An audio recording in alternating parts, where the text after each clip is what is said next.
everyone. Got a 2023 Chevy Colorado. If you have a 24, 25, this is going to be the same. What we're going to do today is I'm going to show you how to remove the battery if you want to replace it. So what you're going to want to do first is remove the emergency key out of the bottom of the remote. You have a button right here on the left side that you're going to push, and then you can pull out the emergency key. And once you got the emergency key out, what you're going to do is we're going to take off this back panel that we have right here.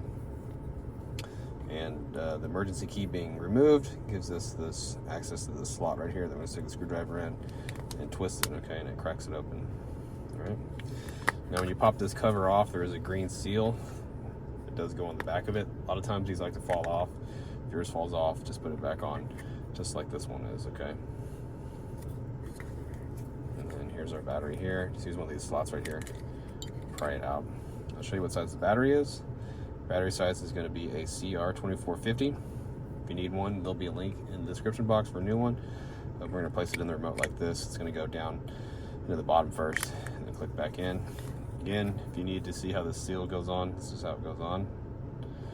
We just get the cover, snap it back on here, and then get the emergency key, push it back in. We're all done. Hope the video was helpful. If it was, appreciate it. Hit that like button for me.